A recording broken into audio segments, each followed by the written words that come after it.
Fala pessoal, tudo bem? Eu sou o Brendo Machins. Eu sou o Everton Crivoy. Estamos aqui para mais um CRV Podcast. Hoje temos um tema bem interessante para vocês aí. Diz pra gente, Everton, sobre o que vamos falar hoje. Vamos falar sobre treinamento de força, algo que a gente gosta bastante de falar, mas vamos falar agora sobre um treinamento de força diferente do que você está acostumado a fazer, talvez, que é um treinamento de força sem movimento. Treinamento de força que a gente chama de isométrico. Então, como que eu treino força sem me movimentar, fico forte, potente, um treino bacana para quem talvez está com alguma limitação articular ou até com dor na realização do movimento, né? É isso aí. E hoje a gente realmente utiliza a isometria dentro do nosso dia a dia, né? Mas é exatamente isso, depende muito do objetivo, depende da fase do treinamento. Pode ser algum indivíduo que tem alguma presença de dor durante o exercício dinâmico, então a gente pode começar com isometria, aumentando força, melhorando a estabilidade da articulação, melhorando a própria percepção de dor, né? Vamos começar pelo assim por diante. começo? Vamos Você que lá. está aí treinando na prática, assim, ó, para quem não é da área, tem um pouco de dificuldade ali com os temas, né? Então vamos lá, o que seria o treinamento isométrico? Aquele treinamento em que eu faço força, mas eu não tenho movimento. Então sabe quando você está na cadeira extensora, Breno? Então pensa que você está na cadeira extensora agora. Eu vou fazer a extensão, vou estender o meu joelho, vou levantar o peso ali na barra, tá? Isso eu estou numa fase concêntrica do movimento. Quando eu estou descendo a cadeira, estou deixando o peso ganhar, eu estou na fase excêntrica do movimento. Tá alongando, né, nesse momento. Estou alongando, né? E aí algumas vezes o que acontece? O seu treinador fala para você, sobe e segura em cima. O que ele está fazendo quando ele segura em cima? Ele está fazendo a isometria, né? Ou segura no meio. O que eu estou fazendo? Eu estou fazendo força sem mexer a articulação, sem mudar o ângulo de movimento ali que eu estou trabalhando. Então, se eu empurrar a parede não vai se mexer, certo?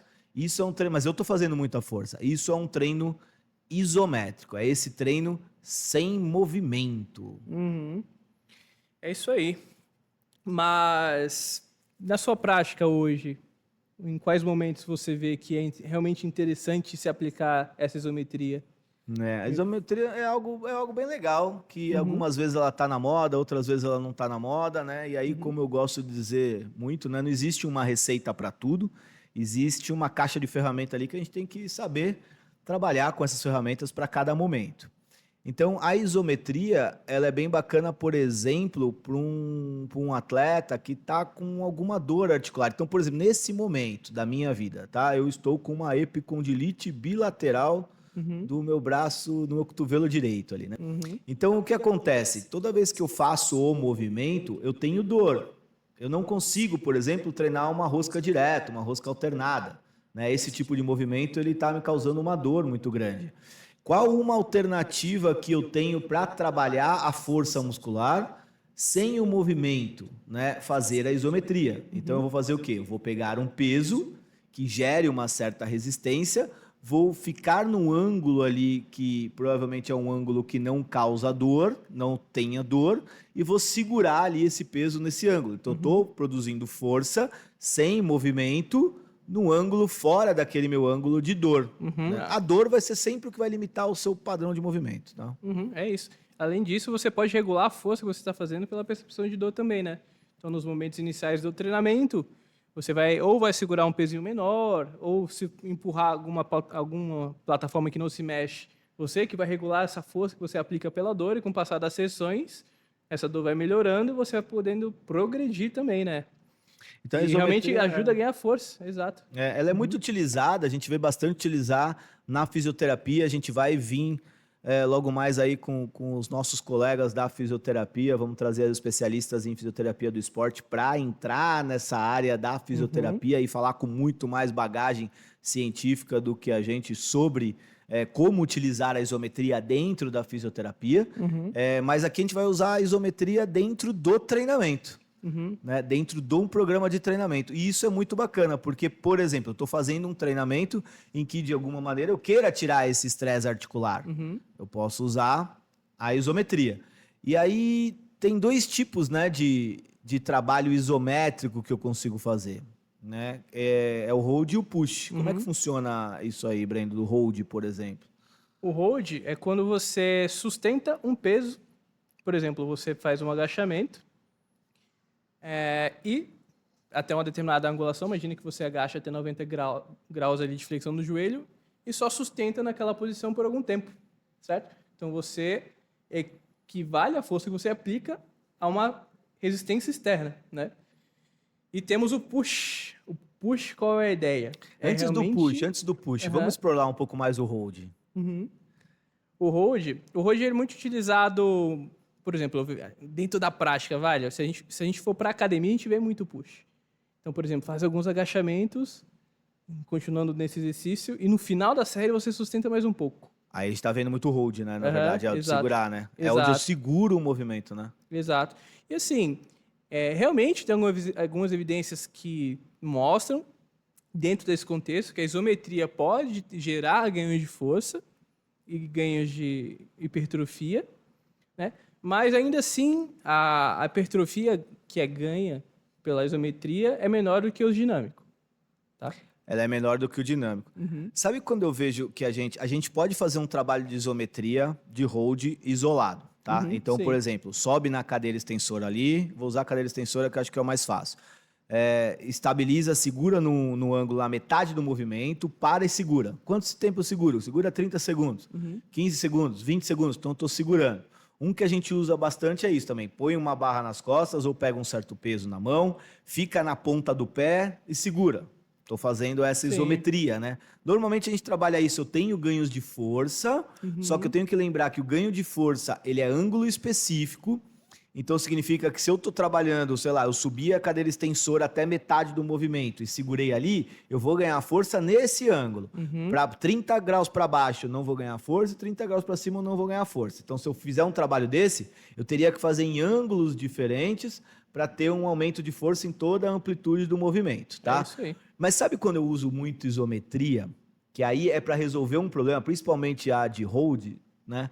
É quando a gente coloca isso dentro de um exercício mais integrado. Então vamos tentar trazer aqui à tona. Uma coisa que sempre perguntam: é melhor exercício livre ou máquina? Qual a diferença do exercício livre ou exercício em máquina? Quer abordar isso? Explica pra gente aí, já começou? Fica à Que vontade. eu continuo? Isso. Eu falo demais, eu gosto de falar demais, né? Qualquer coisa você me interrompe a hora que você quiser para poder trazer comentários a respeito. Mas, por exemplo, na máquina. Então, eu vou fazer uma remada na máquina.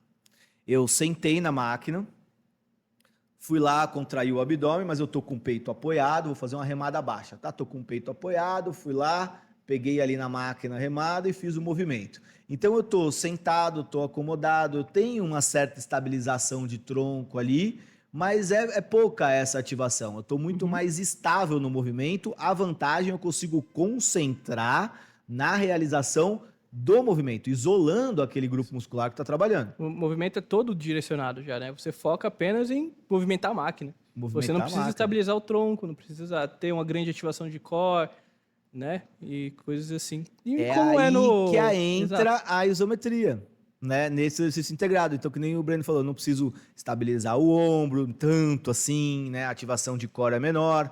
Então, eu estou fazendo ali o movimento, eu isolo ali para trabalhar esse dorsal. A vantagem é que eu consigo botar mais peso. A desvantagem é o quê? Eu não tenho sinergias musculares, que é justamente esse conjunto de grupos musculares que trabalhariam junto dentro de uma situação do dia a dia, que eu preciso pegar um peso, ou de uma situação do esporte. Então a gente faz o quê? Tira da máquina e coloca para fazer o peso livre. Por isso que eu sou um grande admirador do peso livre. A vida real é instável, né? A vida real é assim, né? E aí agora eu vou fazer essa remada. Então eu vou fazer essa remada com uma barra. Então eu vou fazer o quê? Eu vou ficar em pé, vou puxar a barra, vou flexionar ali o meu quadril até ficar paralelo, com o peito paralelo ao solo, e aí eu vou fazer essa remada, né? Eu vou remar. Olha o trabalho que eu estou fazendo. O dorsal está trabalhando, mas eu estou trabalhando paravertebrais, core, glúteo, panturrilha, coxa, toda essa musculatura né, escápula ali, né, o romboide que fica no meio das suas costas, para conseguir fazer o quê? Estabilizar o movimento, manter minha posição para que eu consiga ativar o dorsal. Então, enquanto eu estou tendo uma contração mais dinâmica ali no dorsal, todo o restante está trabalhando aonde? Numa isometria de hold. Então, a gente usa a isometria o tempo inteiro dentro do treinamento. Se eu não conseguir fazer muito pesado porque eu não consigo sustentar, significa o quê? Eu não tenho força suficiente para sustentar a minha coluna na posição que eu preciso para vencer uma certa sobrecarga. Isso talvez seja um agravante aí, possivelmente uma lesão no movimento da vida real, quando eu vou no mercado e preciso pegar aquela caixa do chão que a minha coluna não vai segurar, apesar das minhas costas conseguir. Então, é o papel da isometria na estabilidade ali do movimento. Sim, sim, exato. Ainda pensando sobre a Hold Everton, você falou que quando a gente está treinando esses exercícios livres, nós temos a isometria para ter estabilidade de movimento. Mas a isometria Hold, você usa em algum momento, assim, com seus atletas, nos seus treinos, quando você está se preparando para alguma competição, algo assim? Eu trabalho muito a isometria hold, por exemplo, eu gosto de trabalhar bastante com corredor e com ciclista na base unilateral, né, para sustentação e trabalhar melhor essa ativação, que nem eu falei, integrada, né, entre toda a musculatura da panturrilha, coxa, glúteo médio, glúteo máximo, paravertebral, abdômen, tudo isso de uma maneira integrada. Então, o que eu uso muito a isometria de hold? Eu coloco um peso na barra, e aí a pessoa vai tirar essa barra, vai ficar num pé só o fato dele ficar num pé só vai gerar já uma perturbação bem grande em cima, não é uma perturbação que vem de baixo para cima, eu não deixo o solo instável, eu deixo o peso na barra aqui, gerando essa instabilidade, e aí ele tem que fazer o quê? Ele tem que segurar na posição ali por 10, 20 segundos, 30 segundos, dependendo da série e da carga que eu estou trabalhando. Dentro de um ângulo mais específico ali para a corrida, que aí seriam acima, por exemplo, de 100 graus, mais ou menos, o joelho. O que seria isso, né? Seria quase o joelho estendido, pouquinho flexionado, tá? É bem menos do que a paralela, o quebrar a paralela, é bem menos, é um pouquinho ali. Ele segura como se fosse aquela fase, quando você tira aquela foto da corrida que você está apoiando no chão, e aí você está com um pouquinho do joelho flexionado, é naquela linha que a gente segura. Então eu uso muito nessa linha. E você usa como o hold no seu treino? Você usa? Eu acabo seguindo essa mesma linha que a sua, né? Mas o hold eu uso bastante também quando tem algum atleta ou algum indivíduo que sente dor, assim. E como a gente já disse no início, né? Eu trabalho ali em angulações em que ele não sinta dor. Então, eu posso trabalhar em angulações mais altas ou até mais baixas para eu conseguir ter uma maior transferência, ter ganho de força em angulações diferentes, sem passar por aquela angulação que ele sente dor, por exemplo. Essa é uma outra estratégia. A gente pode pensar no nosso próprio atleta, né? A literatura costuma mostrar para gente que a isometria hold, né, quando a gente faz esses protocolos de isometria de 30 segundos, com uma força ali próxima de 80% da força máxima, por exemplo, ele é eficaz em ter hipertrofia, mas ainda assim é menos eficiente que o dinâmico. Então, por mais que eu saiba que a isometria traz hipertrofia, eu não costumo usar a isometria como protagonista. Para dúvida, para você responder. Olá, em desafio. Se eu vou para academia, aí meu professor faz o seguinte, sobe, faz a repetição, a cadeira extensora, tem uma cadeira extensora, aí faz 10 repetições, no final segura para queimar, arder, sabe? Para pegar. É melhor fazer isso ou fazer mais repetições? Eu continuaria fazendo mais repetições. Por quê? Porque, por exemplo, nesse exemplo mesmo, você está segurando uma isometria com músculo extremamente encurtado, sendo que a literatura mostra que se você treinar isometria no músculo, com músculo mais encurtado versus um músculo mais alongado, alongado ainda é melhor. Né? Esse exemplo não seria, dentro das opções de isometria, não seria melhor. Mas o dinâmico, cara, o dinâmico você está tendo um alongamento e encurtamento do músculo, então você passa pela sua região mais alongada também, e você consegue ter até um controle melhor de estar chegando próximo da falha. Não, e isso de forma dinâmica. Isso é muito legal, né, Breno? Porque a gente vê o pessoal fazendo isso direto, E entra naquela fala nossa, que toda hora, né? Qualquer um te cansa, mas nem qualquer um te treina, né? Sim. Então, quando eu faço um estímulo desse, você vai falar, nossa, minha perna fadigou, leg day, Exato. segurei. Mas é muito mais eficiente eu continuar fazendo repetições realmente até a falha, dinâmica. Exato. Ainda, ó, um exemplo. Você deu um exemplo de fazer, por exemplo, 12 repetições e segurar 20 segundos versus fazer mais repetições e não fazer isometria. Então, você faria uma 14ª, 15ª e 16ª. A literatura costuma mostrar que compara um grupo que faz 12 repetições versus outro grupo que faz 12 repetições mais um pouco de isometria. O que está acontecendo? O músculo está ficando mais tempo sob tensão. A ideia seria quase como se ele estivesse fazendo mais volume. Então, comparar um grupo que faz o mesmo número de repetições com um pouco mais de contração muscular devido à isometria, tem um pouco mais de hipertrofia. Então, perfeito, perfeito.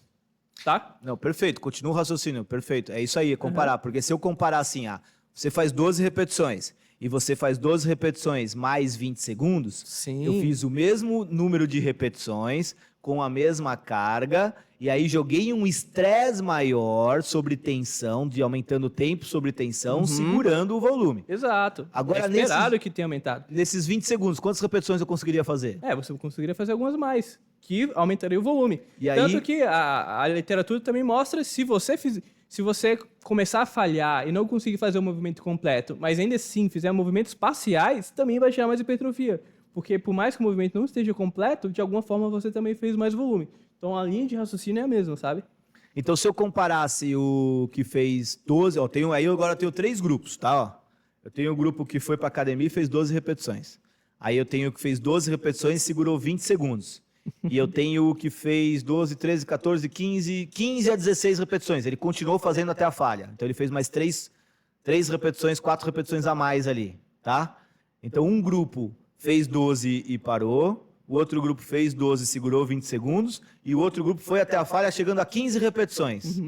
O que será que hipertrofiaria mais? Assim, obviamente, com toda certeza, eu diria que o grupo que fez 12 repetições apenas foi o que hipertrofiou menos.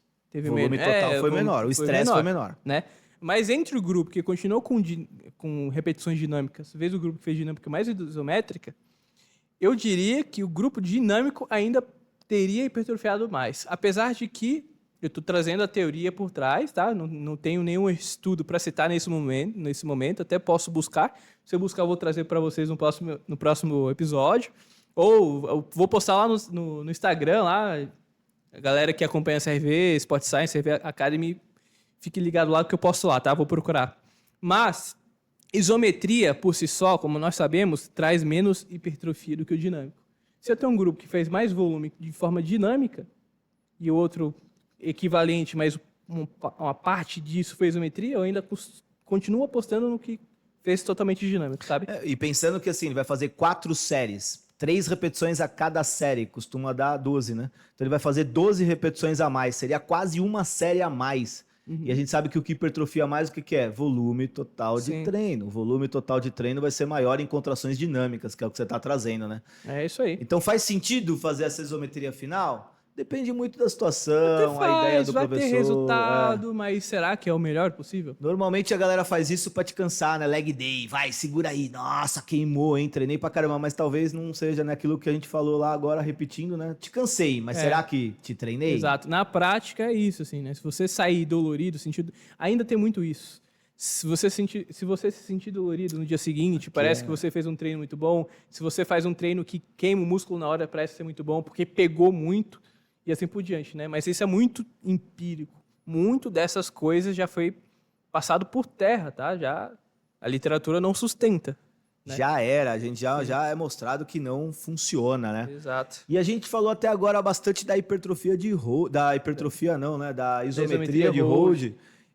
Mas o que a gente gosta mesmo, que a gente trabalha mesmo... A gente costuma falar da push. É a de push, né? Então, o exemplo então, da push é quando você, por exemplo... Você encosta na parede, coloca a mão na parede ali, deixa o joelho e o quadril um pouquinho flexionados, empurra a parede o mais forte possível. Então você está empurrando de verdade. Você nunca vai ganhar dessa resistência, teoricamente você nunca vai quebrar a parede, e você pode aplicar o máximo de força possível. Você não está sustentando um peso no hold, mas você está tentando realmente empurrar. Por isso que é o push. né? E tem de formas diferentes. Então, a isometria hold, você costuma fazer séries com um pouco mais de tempo. Então, você segura 20, 30 segundos, 40 segundos em alguns protocolos. Mas a push tende a ser de meio segundo até 5 a 10 segundos. É bem mais rápido, né? Eu coloco intenção de força, né? Sim. Intenção de subir aquele peso, mas eu não vou conseguir. O Breno usou o exemplo da parede, mas eu posso ir lá no supino e colocar, não sei vocês aí, né? Mas eu não levanto, sei lá, 50 quilos de cada lado. Provavelmente a barra não vai nem se mexer se eu tentar subir. Coloco um peso que eu não vou nem conseguir mexer a barra. E eu vou lá e tento tirar a barra de lá, fazendo o máximo de força possível por meio a 1 segundo. Pum, empurra e solta. Pum, empurra e solta, né? E aí eu vou fazer isso, sei lá, como que é dividido um treino de push, por exemplo? Você pode pensar na sessão por segundos, né? Então, uma sessão ali que dure 10, 15 segundos, né? Seria quantas repetições? Se forem repetições de 1 segundo, você vai fazer de 10 a 15 repetições, entendeu? Vai variar o volume de acordo com o nível de treinamento do indivíduo, o momento da sessão, entendeu? Mas é isso que você falou, né? Então, a push traz adaptações um pouco diferentes da hold, né? Então, por exemplo, pensando em isometria, a que traz hipertrofia significante é a hold, porque tem mais volume de treino, mais tempo sob tensão. A push não costuma trazer uma hipertrofia significativa, ainda mais se forem pessoas treinadas. Mas tem adaptações neuromusculares mais interessantes se nós pensarmos em desempenho físico. Seja para um idoso, seja para um atleta ou qualquer outro cenário que a gente pense que nós queremos melhorar o desempenho físico. Então, a literatura costuma mostrar que o ganho de força com a push é maior do que a hold. Quando você tem uma intenção de aplicar força rápida e o máximo de força possível, você tem mais unidades motoras sendo recrutadas, né, para um menor tempo de contração. Então, até a hold te fadigar de verdade, você ter que recrutar todas as unidades motoras, recrutar todas as fibras, até chegar nas fibras do tipo 2, já passou 20 segundos, Sim. 30 segundos. Quando você coloca assim, seus 50 quilos lá e tenta subir, aplicando a força mais rápido possível, você já vai recrutar tudo ali instantaneamente para você fazer sua força máxima, sabe? Então, o ganho de força com a push, e isometria push, é superior à hold. Mas a gente tem outras adaptações que são muito importantes também. Tem algumas evidências mostrando que quando você treina com a isometria push, você melhora a sua taxa de desenvolvimento de força também. Para tudo, então. Olha que legal isso, hein? Taxa de desenvolvimento de força, eu vou definir. Explica pra gente aí o que seria. Taxa de desenvolvimento de força é a variação da força dividido pela variação do tempo. Caraca, não entendi nada, simplifica isso, né? aí. O tempo que eu vou demorar para chegar na minha força máxima ou aplicar um certo nível de força. Então vamos lá. Uma pergunta. Eu consigo levantar 200 quilos, né? Levantar é meio ruim, mas tudo bem. Eu preciso aplicar o máximo de força possível no menor tempo possível. Isso seria a TDF. Então vamos lá. Se eu tô correndo, eu que sou amador... Isso que eu ia perguntar. Você ia perguntar isso. Eu sou amador, eu fico 240, depende da velocidade, 250 milissegundos em contato com o solo. Isso todo mundo que corre tem um Garmin vai te dar isso, tá? Um maratonista de alto rendimento fica 170 milissegundos mais ou menos em contato com o solo. Quando eu tô pedalando, eu tenho 150 milissegundos ou até menos para empurrar o pedal. Se eu tô jogando o meu vôlei ou o meu beach tênis, eu tenho mais tempo para aplicar força com o solo e me deslocar. Até porque eu tenho a areia ali que dissipa uma parte dessa força. Então eu vou trabalhar em cima de 300, 400 milissegundos, tá? Então eu tenho que aplicar o máximo de força possível dentro dessas atividades que eu estou realizando. Ah, mas eu não faço nenhum esporte. Tá bom, se você tropeçar na rua, estiver trocando uma lâmpada e for cair, acontecer alguma coisa, você precisa aplicar o máximo de força possível, o mais rápido possível, para restabelecer o seu centro de massa e não cair. Então, uma das principais coisas que melhoram o desempenho esportivo e evitam quedas é a taxa de desenvolvimento de força. Não é só ser o mais forte, né? Não precisa ser o mais forte, você tem que aplicar a força no tempo disponível. E que não é potência, mas tem uma associação com a potência. E E olha que louco, eu consigo então melhorar a minha capacidade de aplicar força rapidamente fazendo um movimento isométrico, sem movimento. Exatamente. É isso, exatamente. Então, por exemplo, eu tenho 2 indivíduos que demoram 2 segundos para chegar na força máxima. E a força máxima deles no agachamento é 150. Então, eles demoram 2 segundos, é o mesmo tempo para chegar a 150 quilos de força, certo? Se a gente for pensar neles como corredores, não necessariamente os dois vão conseguir aplicar a mesma quantidade de força em 200 milissegundos. Né? Vamos pensar nos sprinters, 150 milissegundos. Pode ser que eles levantem o máximo de peso possível, da mesma maneira, a mesma quilagem, mas um aplica mais força que o outro naqueles 150 milissegundos. Ou seja, um reage mais rápido e corre mais rápido, vai conseguir aplicar mais força em menos tempo, né? Então vai chegar na frente. Vai chegar na frente, Exato. na cada passada. Você quer melhorar no futebolzinho ali, você não precisa ser o mais forte de todos, né? Exato. Você precisa aplicar força Você rápida. tem que conseguir desacelerar a fase excêntrica para acelerar a fase concêntrica em outra direção, para chegar na frente em um lançamento, para chegar na frente em uma bola que sobrou. Até para reagir àquele contato, aquele Exato. jogo de corpo na corrida, você tá vindo você e o cara ali, o cara pá, bateu em você, ele te desequilibrou.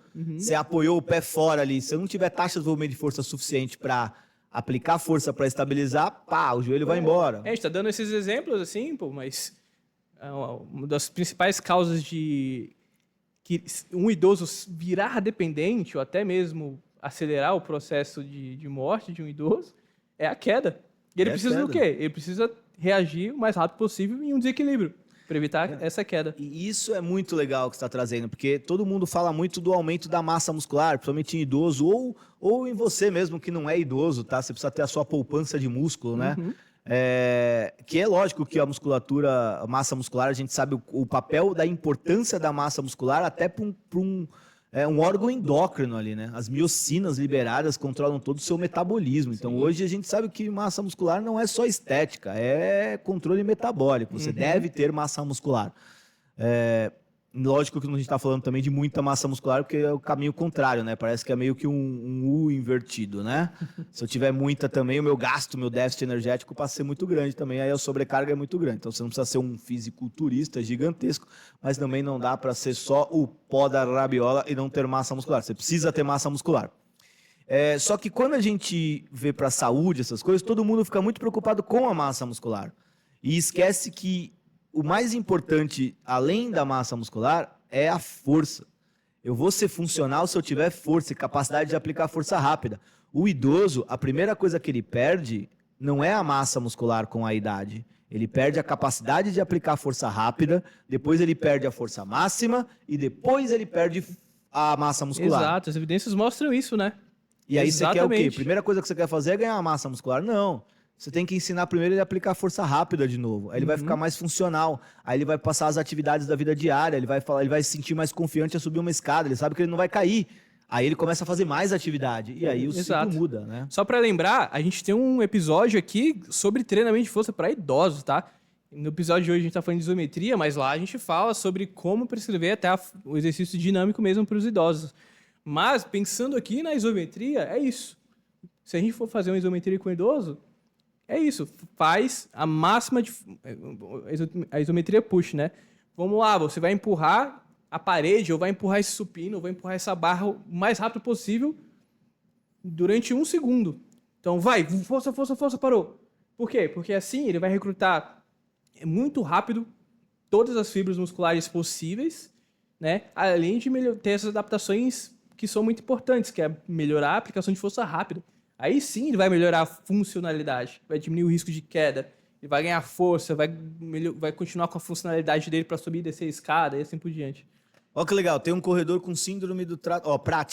prática, tá? Vamos traduzir isso para prática. Tem um corredor com síndrome do trato iliotibial.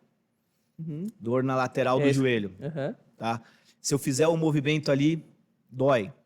Eu preciso aumentar a força desse cara. Eu preciso aumentar a força funcional. Força funcional é um termo ruim pra caralho. Mas eu preciso aumentar a força para ele estabilizar o movimento de uma maneira sinérgica ali, né? Integrado. Se ele Toda tá sentindo dor. Póstero-lateral, que ele tá sentindo dor. Em quais movimentos ele falou que sente dor?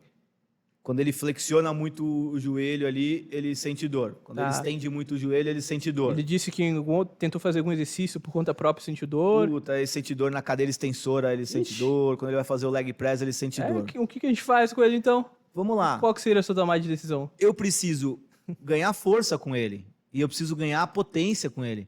Mas, pô, eu vou ganhar potência com ele se ele tá com dor no joelho, ele não consegue tá mexer. Como que eu vou fazer isso? Cara, pega esse cara, dá uma aquecida boa, coloca ele para fazer uma série de isometria de push.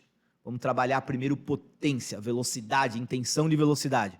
E aí ele vai fazer 4 séries de 4 repetições de 1 segundo com a máxima intenção de velocidade. Então vamos lá, né? Como se ele estivesse fazendo a força para estender o joelho. Mas aí eu vou pedir para ele fazer um agachamento. Ele vai ficar com um pé na frente do outro ali na base unilateral.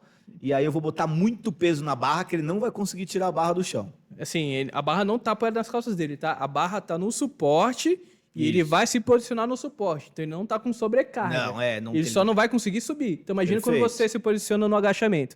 A barra já tá lá. Você entra um pouquinho agachado e tira. A questão é que você não vai conseguir tirar. Você não vai conseguir tirar. Exato. Porque vai estar aí você vai fazer força isométrica. Aí você vai pegar aquele ângulo que ele consegue aplicar força e que não dói.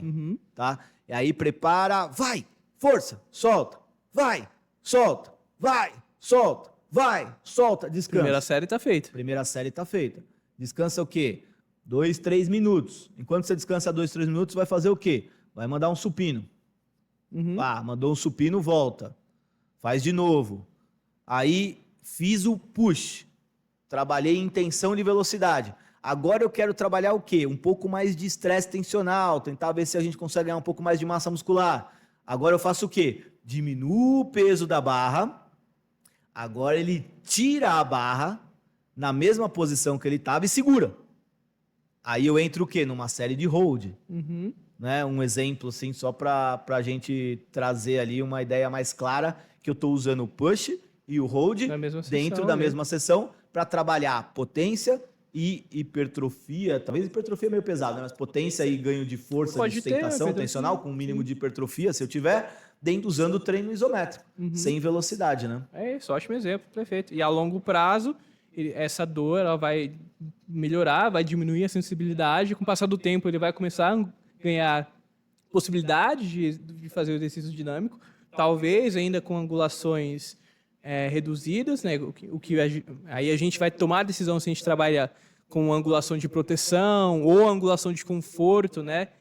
A angulação de conforto é fazer amplitude de movimento que naquele dia não sente dor, né? Então a gente não precisa limitar, ele não vai chegar na sessão, você vai treinar só nessa angulação. Não, vamos testar, tá ganhando amplitude, vamos aumentando essa amplitude, até ele realmente ter de volta toda a funcionalidade, toda a amplitude de movimento.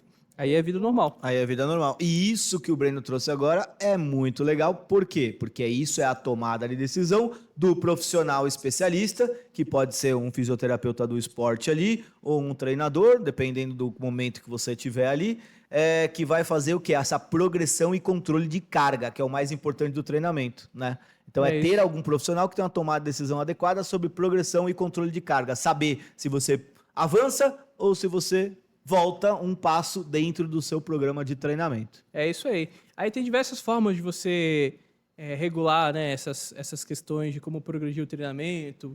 Tem como o treinamento ainda ocorrer na presença de dor, só que você controla essa dor por meio de algumas escalas. Mas acho que vai ficar muito legal se a gente trouxer um especialista de verdade que trabalha com a dor. Né? Vamos trazer um fisioterapeuta aqui logo mais como convidado.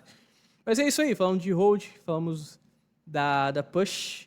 Tem mais algo que você quer trazer para a galera? Eu acho que é isso, né? Deixar o recado ali que é mais uma variação de treinamento. Para você que gosta de treinamento, existe muito mais coisa no mundo do que supino, pec deck, crucifixo, cadeira extensora, cadeira flexora. Existe um mundo de treinamento físico. Os treinos isométricos com as suas variações é uma ferramenta muito importante e negligenciada por aí muitas vezes. E é muito importante tanto para a saúde como para o esporte de alto rendimento. É isso, saúde, reabilitação, desempenho. A isometria se encaixa em todos os cenários. É só saber quando aplicar de verdade para ser bem aplicado, né? É isso aí. Galera, então é isso. Se ficou com dúvida, deixa algum comentário aqui, curte esse vídeo, se inscreve no canal para apoiar a gente continuar publicando aqui. Fala o seu Instagram, Everton. Segue lá o @EvertonCrivoy. É isso Segue lá aí. que é muita dica, treino, conteúdo pra você. É isso. Segue a CRV Sport Science para você acompanhar a nossa página relacionada a treinamento. Para quem é da academia, fisioterapeuta, profissional de educação física, quer Médico ficar do por esporte. dentro, exato, quer ficar por dentro dessa parte mais acadêmica, a gente vai disponibilizar logo mais informações sobre os cursos que terão. Talvez uma mentoria com o nosso grande Everton para você. Imagina, você 3, 6 meses de contato direto com o Everton para aprender tudo que a gente faz. Vamos embora, hein? Logo mais, hein? Só ficar por dentro. E o meu Instagram também é Brendo F. Martins. Me segue lá. Até a próxima. Valeu, bora treinar.